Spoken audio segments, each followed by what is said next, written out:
29واں پارہ سورۃ النمل آیت نمبر 17۔ اعوذ باللہ من الشیطان الرجیم، بسم اللہ الرحمن الرحیم۔ اِنَّا بَلَوْنَاهُمْ، بے شک ہم نے ان کو آزمایا، کما بلونا، جیسا کہ ہم نے آزمایا اصحاب الجنہ، باغ والوں کو، اذ اقسموا، جب قسمیں کھائیں انہوں نے، لَيَسْرِمُنَّهَا، البتہ ضرور پھل توڑیں گے اس باغ کا، مصبحین، صبح کے وقت، وَلَا يَسْتَثْنُونَ، اور انہوں نے انشاءاللہ بھی نہیں کہا، فَطَافَ عَلَيْهَا، پھر گیا اس باغ پر، طائف، چکر لگانے والا، من ربک، تیرے رب کی طرف سے، وَهُمْ نائمون، اس حال میں کہ وہ سوئے ہوئے تھے۔ اس سے پہلی آیت مبارکہ میں ولید بن مغیرہ جو کافروں کا سردار تھا، اسلام کا بڑا دشمن تھا، اور وہ بڑا صاحب مال اور صاحب اولاد تھا، اور اس وجہ سے مال کی وجہ سے بڑا تکبر کرتا تھا، غرور تھا۔ اعتراض اشکال یہ ہوتا ہے کہ اے اللہ، تو نے ایسے گھٹیا انسان کو اتنا مالدار کیوں بنایا، اور نبی پاک صلی اللہ علیہ وسلم کو مجنون اور دیوانہ کہتا تھا، جو گزشتہ آیت میں گزرا، اللہ نے اس کے 9 عیب بیان کیے کہ یہ بدنسلہ انسان بھی ہے۔ پچھلی آیات میں اللہ نے کل کے سبق میں 9 اس کی برائیاں اللہ نے بیان کی تھی ولید بن مغیرہ کی۔ اشکال یہ ہوتا ہے اللہ تو نے ایسے گھٹیا انسان کو مال اتنا کیوں دیا؟ اس کے جواب میں اس آیت پاک میں فرمایا، اِنَّا بَلَوْنَاهُمْ كَمَا بَلَوْنَا أَصْحَابَ الْجَنَّةِ، یہ نہ سمجھے کوئی دنیا میں ہم نے مال دیا یہ تکبر کے لیے دیا،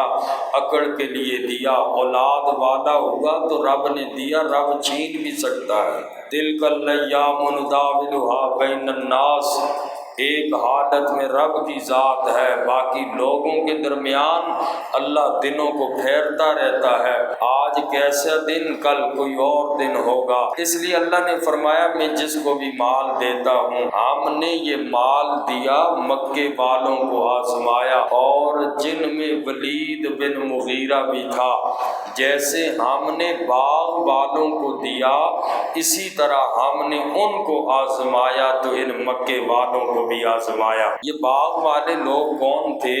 یہ تقریباً آگے آیت نمبر 33 تک انہی باغ والوں کا اللہ نے ذکر کیا، اور یہ یمن کے علاقے کا باغ تھا۔ اس کا واقعہ یہ ہے کہ ایک نیک آدمی تھا، اللہ پاک نے اس کو باغ دیا تھا، اور بڑا پھلدار باغ تھا، ہر قسم کے پھل ہوتے تھے، فصلیں اگتی تھی، اور اس بندے کا معمول یہ ہوتا کہ جب پھل اتارتا، پھل پکنے کا زمانہ آتا، غریبوں میں اعلان کر دیتا تھا، آؤ بھائی غربا جتنے بھی ہیں پہنچ جائیں، تاکہ اسی باغ سے تمہارا حصہ میں باہر نہ لے کے آؤں، اتارتے ہی تم اپنا حصہ لے جاؤ۔ اعلان کرتا تھا آؤ اپنا اپنا حصہ لے جاؤ، اور وہ آدمی باغ کے 3 حصے کرتا، پھل کے 3 حصے کرتا، ایک گھر کے لیے لے جاتا خرچے کے لیے، اور ایک باغ کی ضرورت کے لیے استعمال کرتا، اور جب کہ تیسرا حصہ غریبوں اور مسکینوں میں دے دیتا تھا۔ حالانکہ اس زمانے میں یہ تھا، زکوٰۃ جیسے ہمارے ہاں یہاں 40واں حصہ ہے ہماری شریعت میں، اس زمانے میں جو حصہ تھا وہ چوتھا حصہ زکوٰۃ نکالی جاتی تھی، اور جب کہ یہ بندہ اس سے بھی آگے تیسرا حصہ نکالتا تھا، بڑا نیک آدمی تھا، تو اسی طریقے سے یہی اس کا معمول تھا۔ بڑی اس کو اللہ نے برکتیں عطا فرمائی تھیں، اور اس کے 3 بیٹے تھے، ایک روایت میں 5 کا بھی ذکر آتا ہے۔ اب وہ نیک آدمی کے موت کا وقت قریب آ گیا، اب بیٹوں کو اس نے سمجھایا، بلایا، بھائی دیکھو یہ سب کچھ اللہ کا دیا ہوا ہے، میرا کچھ بھی نہیں ہے، میرا کمال نہیں، جس طرح میں تقسیم کرتا تھا، گھر میں نہیں لاتا تھا، غریب کا حصہ وہیں سے دیتا تھا، تو اس لیے تم لوگوں نے بھی اس باغ کی تقسیم اسی طرح ہی کرنی ہے، رب کی دی ہوئی چیز ہے، رب دیتا ہے، اس کے نام پہ دو گے۔ اب وہ بندہ فوت ہو گیا، نیک آدمی، اور وقت گزر گیا، پھل نیا پکنے کا وقت آ گیا، اور اب ان 3 بھائیوں نے مشورہ کیا رات کو کہ اب بھائی کیا کیا جائے۔ درمیانہ جو بچہ تھا اس آدمی کا، اس نے کہا بھائی ابے نے جو وصیت کی ہے، والد نے جیسے وصیت کی ہے اسی طریقے سے کرنا ہے، اور جیسے ہمارا والد کیا کرتا تھا، والد نے جاتے ہوئے وصیت بھی یہی کی ہے، لہٰذا باپ کے طریقے پہ عمل کرنا ہے، میرا تو مشورہ یہی ہے۔ باقی بڑا اور چھوٹا جو تھے یہ کہنے لگے بھائی ہمارے والد کی عقل ٹھیک نہیں، سارا سال محنت خود کرتا، گرمیوں میں لگا رہتا، سردیوں میں لگا رہتا، تیار ہوتا تو غریبوں کو بلا لیتا تھا، اور ہم نے غریبوں کو کچھ نہیں دینا ہے، ہم کوئی پاگل تو نہیں ہے باپ کی طرح۔ درمیانے بچے نے بڑا سمجھایا کہ دیکھو ایسا نہ کرو۔ بھائیوں نے کہا تو بھی والد کی طرح بیوقوف آدمی ہے،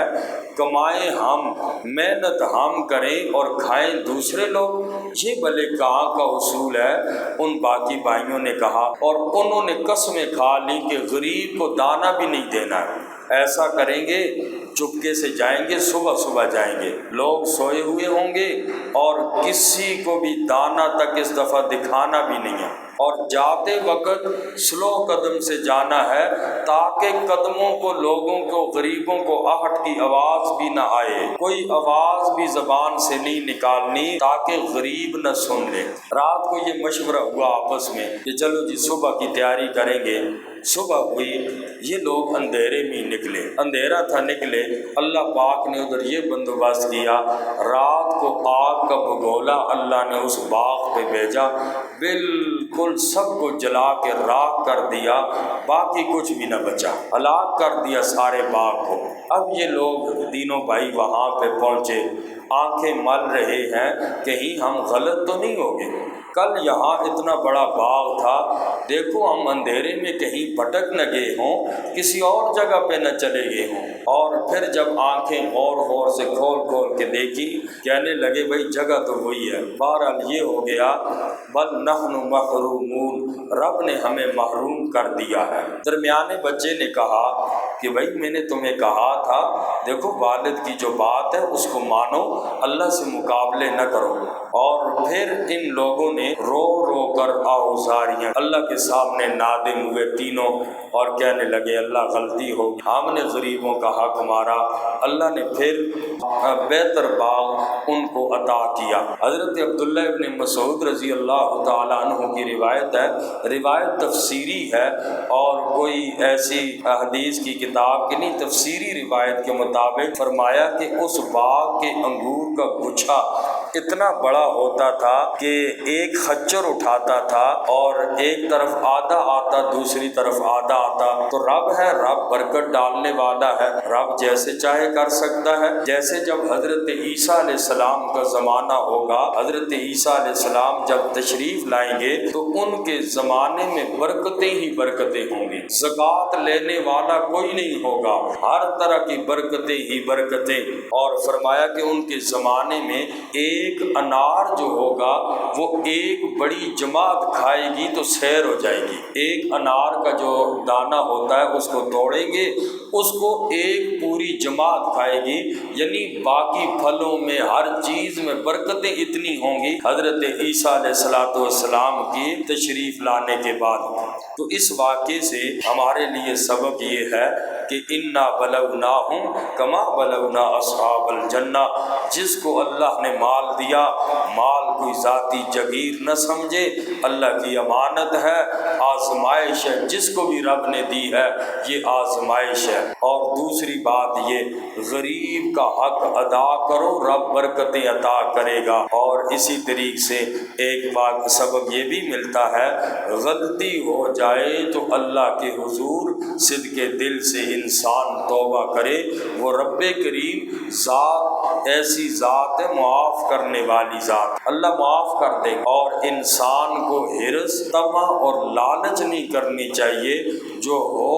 جتنا ہو مقدر کوئی کسی کا کھا نہیں سکتا، تو حرص، طمع اور لالچ والا انسان کبھی کامیاب نہیں ہوتا۔ اسی طرح اس واقعے سے ایک سبق یہ بھی ہے کہ اللہ کی رحمت سے نا امید نہیں ہونا چاہیے۔ اب وہ ان کا باغ بالکل جل کے راکھ ہو گیا، دل سے نکلتی ہے تو اثر رکھتی ہے، پر نہیں لیکن انداز پرواز رکھتی ہے۔ اللہ سے انسان حقیقی معنوں میں مانگے، سوال ہی پیدا نہیں ہوتا رب نہ دے۔ اور اللہ کی رحمت، لا تقنطوا من رحمت اللہ، اللہ کی رحمت سے نا امیدی نہیں ہونی چاہیے۔ اور اسی طریقے سے دنیا میں مال اور اولاد کا زیادہ ہونا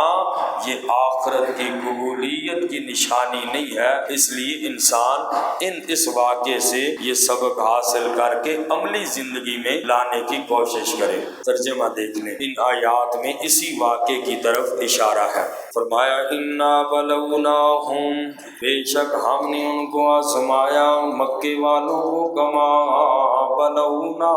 اصحاب الجنہ، جیسا کہ ہم نے آزمایا باغ والوں کو، اذ اقسموا، جب قسمیں کھائیں انہوں نے، رات کو مشورہ کیا بھائیوں نے، لیسرمنہا مصبحین، ضرور پھل توڑیں گے وہ اس کا صبح کے وقت، ولا یستثنون، اور ان لوگوں نے انشاءاللہ بھی نہیں کہا، فطاف علیہا، پھر گیا اس باغ پر، طائف من ربک، تیرے رب کی طرف سے چکر لگانے والا، کب گولا آیا، وہم نائمون، اس حال میں کہ وہ باغ والے سوئے ہوئے تھے، کوئی پتہ نہ چلا، باغ سارا ہلاک ہو گیا، فأصبحت کالصریم، فأصبحت ہو گیا وہ باغ، کالصریم، کٹی ہوئی کھیتی کی طرح تباہ ہو گیا وہ باغ، فتنادوا، بس ایک دوسرے کو پکارنے لگے، مصبحین، صبح کے وقت کہنے لگے چلو انغدو، یہ کہ چلو تم، علی حرثکم، اپنے کھیت پر، ان کنتم صارمین، اگر ہو تم کاٹنے والے، اندھیرے میں نکلیں گے کسی غریب کو پتہ نہ چلے، فانطلقوا، بس وہ چل پڑے، وہم یتخافتون، بس وہ آپس میں چپ کے کہہ رہے تھے، اللہ یدخلنہا، کہ نہ داخل ہو اس باغ پر، الیوم، آج کے دن، علیکم مسکین، کوئی مسکین آج اس باغ میں داخل نہیں ہونا چاہیے، وغدوا، اور ہو گئی وہ، علی حرد قادرین،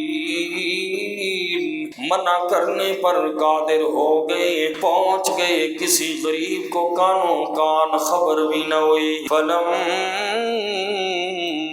رأوها، پس جب انہوں نے دیکھا باغ کو، قالوا، ان بھائیوں نے کہا، انا لظالمون،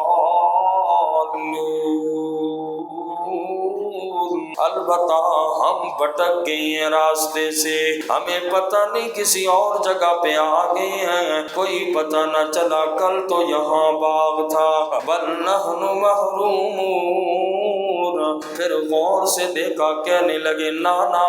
بٹکے نہیں ہیں ہم لوگ راستہ، بل نحن بلکہ ہم محروم کر دیے گئے ہیں۔ قال اوسطهم، ان کے درمیانے نے کہا، درمیانہ جو بھائی تھا اس نے کہا، دیکھو میں نے تمہیں نہیں کہا تھا، الم اقل لکم، کیا میں نے تمہیں نہیں کہا تھا، لولا تسبحون، کیوں نہیں پاکی بیان کرتے تم؟ قالوا، پھر کہنے لگے سبحان ربنا، پاک ہے ہمارا رب، انا کنا ظالمین، بے شک ہم ظالم تھے، باپ کی تباہی کا یقین ہو گیا۔ پھر پکار اٹھے، اے اللہ تو نے ہم پہ انعام کیا تھا، ہمارا کوئی کمال نہیں ہے، اے اللہ ہم نے غریب کا حق مارا، اے اللہ ہم سے بڑا ظالم کوئی نہیں ہے، مال دینے والا بھی تو ہے اللہ، مال لینے والا بھی تو ہے، انا کنا ظالمین، بے شک اللہ ہم ہی ظالم ہیں۔ فَأَقْبَلَ بَعْضُهُمْ عَلَى بَعْضٍ، فَأَقْبَلَ، پھر وہ متوجہ ہوا، پھر متوجہ ہو کر بَعْضُهُمْ عَلَى بَعْضٍ، ایک دوسرے کی طرف، يَتَلَاوَمُونَ، آپس میں ملامت کرنے لگے، ایک دوسرے کو ملامت کرنے لگے، قالوا، انہوں نے کہا، یا ویلنا، ہائے افسوس ہم پر، انا کنا طاغین، بے شک ہم سرکش تھے، عسیٰ ربنا، امید ہے کہ ہمارا رب ان یبدلنا، بدلے میں دے ہمیں، خیرا منہا، اس باغ سے اچھا باغ دے گا، او اللہ کے دروازے پہ کمی کچھ نہیں، مانگ کر تو دیکھتے ہیں، انا الی ربنا، بے شک الی ربنا، ہمارے رب کی طرف راغبون، رغبت کرنے والے ہیں، چلو اللہ سے مانگتے ہیں، مانگا تو اللہ نے اس سے بہتر عطا کر دیا، کذالک العذاب، ایسا ہوتا ہے عذاب، دنیا کا عذاب ہے، سب کچھ اللہ نے تباہ کر دیا، اور آخرت کا عذاب ملنے والا تو بہت بڑا ہے، وَالْعَذَابُ الْآخِرَةِ أَكْبَرُ، اور البتہ آخرت کا عذاب بہت بڑا ہے، لَوْ كَانُوا يَعْلَمُونَ، کاش کہ وہ جانتے۔ اللہ عمل کی توفیق نصیب